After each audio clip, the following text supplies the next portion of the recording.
মানে আমার বাড়ি আমার বউ নেই, মানে যার বউ নেই তার তো কেউ নেই। যার বউ নেই তার বলে কেউ নেই। তা তোর তোর বউ নেই কে? ওই আমার ওই বাড়ি ঘর দর ভালো না বলে স্যার আমার কাছে থাকে না। ইস, যে স্যার তোর মনে হয় গরিব বলে গরিব মনে করে ছেড়ে দিয়ে ভুল কাজটাই করেছে। তা তোর বউ কোনে থাকে? ঢাকায় গার্মেন্টে চাকরি বাকরি করে নাকি? স্যার ওই আমেরিকায় থাকে স্যার, ওই হোয়াইট হাউসের ওই যে দক্ষিণে ওই ওয়াশিংটনে ওই 8 বিঘার উপরে একটা বাংলা আছে, ওই বাংলায় থাকে স্যার। আমি পারি না আর পারি না। তাহলে আমার বউ আমার কি দিকে থাকে?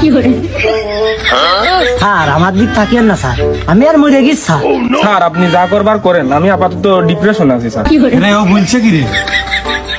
তোর কি বাইরে মাঠে 8 ছটা জমি আছে, 8 কাটা আছে? আমার তো 8 ছটাকও নেই। এর বউ বলে আমেরিকায় 8 বিঘের বাংলায় থাকে, তাই তো হোয়াইট হাউসের দক্ষিণে বলে ওয়াশিংটনে। বাবু রে, এ টাকা দূষণ দিয়ে কাম ঠুক করে কি?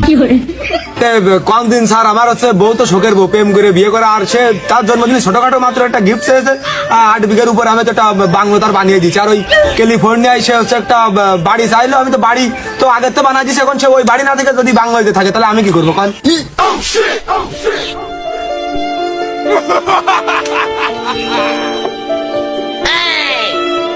আরে টাকার কথাই দিস নে, টাকার গরম লাগতেছে, আবহাওয়ার গরম না।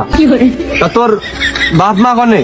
স্যার ওই কানাডা থাকে, ওই আমেরিকাতে তারা আমি বাড়ি করে দিতে চাইছিলাম, কিন্তু তারা হচ্ছে পরে আমার আম্মু হচ্ছে আব্বুকে বোঝালো যে আমেরিকায় ওই বিভিন্ন সময় যুদ্ধ বিদ্রোহ বেঁধে যায়, তো দেখা গেলো বোম টোম পড়ে কোনে উড়ে টুড়ে চলে যায়, যার কারণে সে হচ্ছে যে ওই শান্তিপ্রিয় দেশ কানাডা বেছে নিয়েছে, যার কারণে আমি ওই দেশে পাঠিয়ে দিয়েছি।